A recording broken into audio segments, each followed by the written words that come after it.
Introduction. Ever wondered how different investment accounts could impact your tax bill? Well, today we're diving into the world of tax-advantaged and taxable investment accounts and how they can have a significant impact on your personal finance strategy. In the realm of personal finance, understanding the tax implications of your investment accounts is key. Whether it's a tax-advantaged account like a Roth IRA or a TFSA or a taxable investment account, each comes with its own set of rules, perks, and potential pitfalls. Navigating the intricate labyrinth of finance might seem daunting, but fear not. We're here to break down these concepts into bite-sized, digestible pieces. We'll explore the ins and outs of these accounts, discussing their benefits, limitations, and the tax implications that come with them. So buckle up and prepare for a journey into the heart of personal finance. Stay tuned to understand how these investment accounts work and how they can affect your tax situation. Tax-advantaged investment accounts. Let's start with tax-advantaged investment accounts. These special accounts like the TFSA and RRSP in Canada or the Roth IRA and 401k in the United States are government-backed initiatives to encourage more people to invest. They come with certain tax benefits that make them quite attractive to investors. For instance, consider a tax-free account such as the TFSA or Roth IRA. You can contribute your money into these accounts and then invest it. As time goes by and your investments grow, the beauty of these accounts comes to light. When you decide to sell your investments and withdraw your funds, you pay no taxes on the income you've made. It's like a gift that keeps on giving, especially when you consider how much of our income usually goes to taxes. However, these tax-advantaged accounts do not come without rules. There are certain limitations on how much you can contribute annually. In the year 2024, the contribution limits stand at $7,000 for the TFSA and Roth IRA for individuals under 50 years old. For those over 50, the Roth IRA has a higher limit. Moreover, there are stipulations regarding when and why you can withdraw your money. Take the American 401k, for example. You're required to keep your money invested until you reach a specific age. If you take out your funds earlier, you'll face taxes and penalty fees. The Canadian RRSP operates similarly with allowances for withdrawals to purchase a first home or lifelong learning plan. However, if these funds are not repaid within 15 years for the home buyer's plan and 10 years for the lifelong learning plan, you'll face penalty fees. Remember, tax-advantaged accounts can be a great way to save on taxes, but they come with their own set of rules and limitations. So it's essential to understand these rules and make sure they align with your financial goals before you decide to invest. Taxable investment accounts. Now let's move on to taxable investment accounts. Unlike tax-advantaged accounts, which come with certain tax benefits, taxable accounts, also known as non-registered accounts, operate a little differently. They don't offer specific tax benefits or incentives. However, they do have one significant advantage: flexibility. In a taxable investment account, you can invest as much money as you want whenever you want. There are no contribution limits, no rules about how long you must keep your money invested, and no penalties for early withdrawal. This flexibility can be very appealing, especially for investors who want to have quick access to their funds. But there's a trade-off. Any income you earn from your investments in a taxable account isn't tax-free or tax-deferred. You'll have to pay taxes on your investment earnings, such as dividends, interest, and capital gains. This is where the term taxable comes from. Now let's talk about government oversight. Registered accounts, like tax-advantaged accounts, are closely monitored by the government. They want to ensure that investors are following the rules and staying within the contribution limits. This is why there can be penalties for over-contributing or withdrawing funds too soon. On the other hand, non-registered accounts, like taxable investment accounts, are not registered with the government. This means they're not subject to the same level of scrutiny. You can invest and withdraw funds freely without worrying about rules or penalties. However, this doesn't mean you're off the hook when it comes to taxes.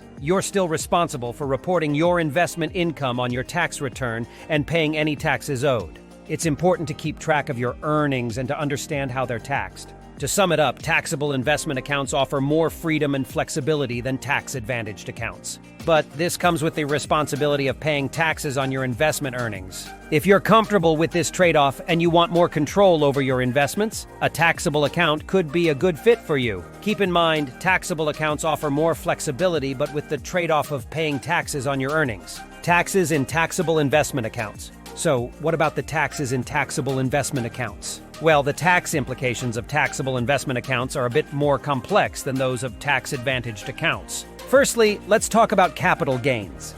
A capital gain is the profit you make when you sell an investment for more than you paid for it. For example, If you buy a stock for $100 and sell it for $150, your capital gain is $50. Now here's the kicker. You have to pay taxes on these capital gains, but the rate at which these gains are taxed can vary. In the United States, for instance, the tax rate on long-term capital gains, that is, gains on assets held for more than a year, is typically lower than the tax rate on ordinary income. In Canada, only 50% of your capital gains are considered taxable income. So, if you had a capital gain of $50, you would only include $25 in your taxable income. But wait, there's more. In taxable investment accounts, you also have to pay taxes on dividends, the payments you receive from a corporation out of its profits. These taxes can also vary based on several factors, including the type of dividend and your overall income level. It's also worth noting that interest income, the money you earn from bonds or savings accounts, is also taxable. This is typically taxed at your ordinary income tax rate. One last point to consider is tax loss harvesting. This involves selling investments that have declined in value to offset the taxes on capital gains and income. Many investors use this strategy to lower their tax bill. But remember, this strategy should be used judiciously and in line with your overall investment strategy. So as you can see, taxes can take a significant bite out of your investment earnings in taxable accounts. It's important to consider these tax implications when choosing where to invest your money.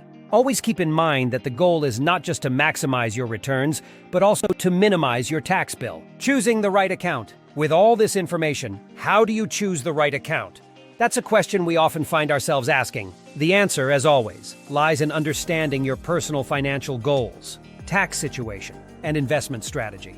Let's start with your financial goals. Are you saving for retirement or for a short-term goal like a vacation or a new car? If retirement is your goal, then a tax-advantaged account like a Roth IRA or 401k in the US, or a TFSA or RRSP in Canada would be a great choice. These accounts are designed for long-term investments, and the tax advantages they offer can significantly boost your retirement savings. Now consider your tax situation. If you're in a high tax bracket now, but expect to be in a lower one when you retire, a tax-deferred account could be beneficial. You'll get a tax break now and pay taxes when you withdraw the money in retirement, presumably at a lower rate. This is the strategy behind accounts like the 401k or the RRSP. On the other hand, if you're currently in a low tax bracket but expect to be in a higher one in the future, a tax-free account like the Roth IRA or TFSA would be a better fit. You pay taxes now, but your withdrawals in retirement are tax-free. Finally, consider your investment strategy. If you're an active trader, a taxable investment account might be the right choice. These accounts don't limit how often you can buy and sell securities, allowing you to take advantage of short-term market trends. Just remember, you'll owe taxes on your gains. To wrap it up, there's no one-size-fits-all answer. The right account for you depends on your individual circumstances and financial goals. It's always a good idea to consult with a financial advisor or tax professional to ensure you're making the best decision for your situation. Choosing the right account can significantly affect your financial success, so consider your options carefully. Conclusion. To wrap up our discussion, we have explored the world of tax-advantaged and taxable investment accounts. We delved into the benefits of tax-advantaged accounts, like the TFSA and RRSP in Canada, or the Roth IRA and 401k in the United States. Remember, these offer significant tax savings and were designed to encourage us to invest, but they come with certain rules and contribution limits. On the other hand, taxable investment accounts, while not offering specific tax perks, provide more flexibility and fewer rules. We also touched on the tax implications of both types of accounts, from the tax-free growth in advantaged accounts to the taxation of capital gains in taxable accounts. Choosing the right account depends on your individual circumstances and goals. It's always a good idea to consult with a financial advisor to make the best decision for your situation. Remember, understanding the tax implications of your investment accounts is key to making the most of your money. Thank you for watching, and don't forget to like, share, and subscribe for more finance insights.